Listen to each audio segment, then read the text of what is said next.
Glory to God po. Isang mapagpalang araw po sa lahat. Ako po ay talagang natutuwa kasi po nakikita ko po ang inyong pagnanais na bigyan ng panahon ang salita ng Diyos as you start your day. And as you know po, we keep our Bible study concise, parang bite size siya, just to get your engine running. And ako po naniniwala na ito pong ating ministry, ang pag-aaral natin sa Bible, is helping us po to guide us in our day-to-day conduct sa buhay natin. Kasi po, the Bible says, Thy word is the lamp unto my feet and the light unto my path. Welcome po sa Diakonos. At ito po ang Bible study number 35. No, this time, sana tama ako. Tama na ako sa editing ko kasi kahapon nagkamali ako sa pag-edit. Nalagay ko 35. At ngayong araw po ay alamin natin bakit kailangan natin pag-aralan ang Bible. Kung wala po kayong lakad, wala din po ako, tara, pag-aralan natin to.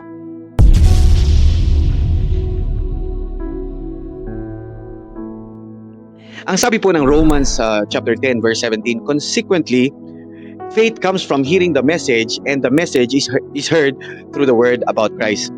Alam niyo po, naturally, if we are being honest, wala talaga tayong gustong mag-aral.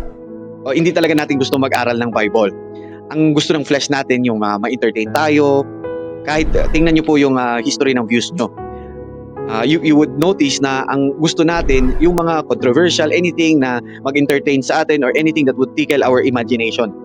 Sabi nga ng laging sinasabi ng mother ko, you are what you consume. Kapatid, the Bible says faith comes from hearing the word about Christ. So if you want to have faith, there is no other way po but to listen to God's word through the reading of God's written words. Yes, mga kapatid, you really have to be intentional. Life is filled with a lot of choices and praise God, you are here. Nakikinig ka ngayon because you made a good choice to know God's word more. And ask God, at mga kapatid, lagi nating hingin sa Panginoon na isustain niya itong longing natin. Kasi it's not always na gusto nating mag-aral, di ba? I get that. But we as Christians are not dictated with our emotions. Point number 2 is connected to that. Whenever we face trials of many kind, tayong mga Christians, we do not quote our emotions.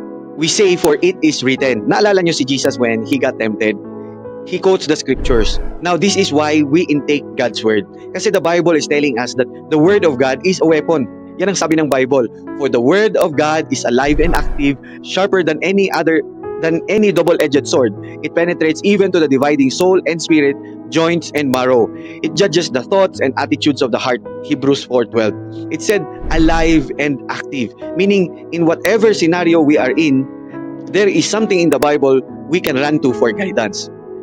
Point number 3. Yung point number 3 natin is also related sa number 2. It defeats sin. Ang sabi ng Bible, ang salita mo'y aking iningatan sa aking puso upang huwag ako magkasala laban sa iyo. Psalms 119:11. What are we constantly consuming, mga kapatid? Tanong lang. Are we consuming much of mukbang, travel vlogs, political vlogs, comedy vlogs? Ano ang nutritional value niyan? Minsan, makakasagi ka pa ng vlogs na sexy and thin. I'm not saying, kapatid, na wag mo na buksan yung cellphone mo at wag ka na manood ng anything that would entertain you. But what I'm saying is that, have we given much time sa word ng Panginoon as much as we have given much time to these things sa ating mobile phones? Because when trouble and trials comes, yung pinapanood natin, we cannot quote them, we cannot run to them for practical application. We cannot depend on those videos for practical application. Ang sabi ni David, ang salita mo'y aking iniingatan sa aking puso upang huwag akong magkasala laban sa iyo. Mga kapatid, kaya nahihirapan tayo sa kasalanan kasi wala tayong salitang iniingatan sa puso natin in the first place. Kaya importante na mag-imbak tayo at mag-ingat tayo ng mga salita ng Panginoon sa puso natin upang makalaban tayo sa kasalanan. Point number 4. Mga kapatid, we read the Bible, we try to plumb the depths of the scripture, not to show na we know the Bible or we know certain arguments sa Bible. This is not our goal. Mga kapatid, the goal really, bakit natin inaaral ang Bible, is to know God more at dahil dyan, mas lalo mo siyang mamahalin. We know for a fact that we cannot love somebody that you do not know. And when you read the scripture, you will realize how great ang pag-ibig ng Panginoon sa atin. You cannot help but fall in love sa Panginoon. Ang problema kasi sa atin, minsan, we approach the scripture para ipakita na magaling tayo or may alam tayo sa Bible. Hindi, kapatid. It defeats the purpose. Ang sabi ni Jesus, nung tinanong siya, what is the greatest commandment? Sumagot si Jesus, ang sabi, mahalin mo ang Panginoon mong Diyos ng buong puso, ng buong kaluluwa, at ng buong pag-iisip. Matthew 22:37. Mga kapatid, this is the first and greatest commandment. Ang pinaka-goal why we read the Bible is to know our Creator. And by knowing Him, we will love Him more. Ang word ng Lord is characterized in many ways sa Bible. It is characterized as light to guide us in this dark world. It is characterized as water to wash us from our impurities. It is characterized as seed, meaning the word of God will grow in us and will produce fruit. It is also characterized as fire and hammer. This will soften our hardened heart and this will mold us. But above all, mga kapatid, as we study the word of God, the Bible will reveal us Jesus Christ through the power of the Holy Spirit. In my opinion, yan ang pinaka-highlight ng Scripture. Kasi naniniwala ako that all Scripture points to one person and that person is Jesus Christ, the God manifested in the flesh, our Emmanuel, God with us. Dahil dyan, we now have hope. Ang sabi ni John, behold, the Lamb of God who takes away the sin of the world. Mga kapatid, the Word of God is called the good news for that very reason. Mga kapatid, I would like to encourage you na patuloy lang tayo na hangarin na pag-aralan ang salita ng Panginoon. Sa tulong ng banal na Espiritu ay magbubunga ito ng mas lalo pa nating makilala at mahalin ang Diyos na ating pinaglilingkuran. I really hope, mga kapatid, that you are blessed kasi ako din po na-bless sa ating short Bible study ngayong araw. Let's pray po, mga kapatid.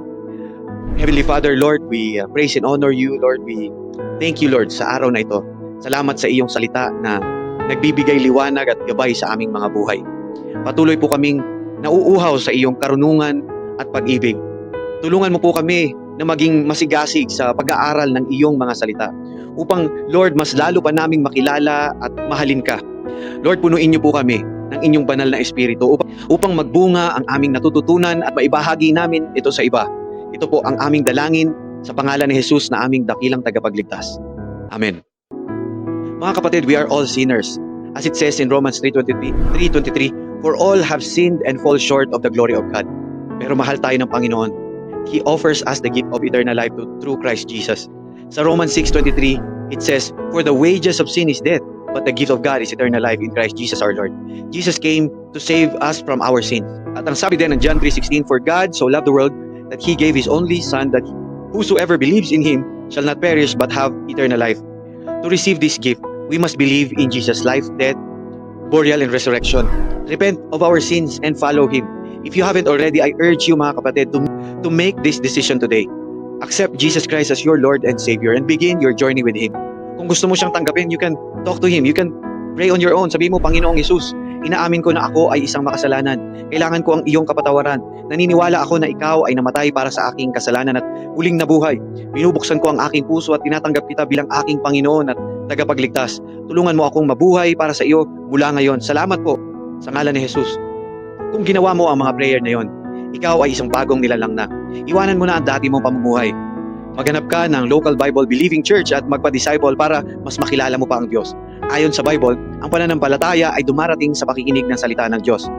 As always, hindi namin hangad ang validation ng mundo. We are only here to share the hope and salvation found in Jesus Christ. Ito po muli ang diakonos, which means servant, at maraming salamat sa inyong pagsama sa amin ngayong araw. To God be the glory. I'll catch you in the next video.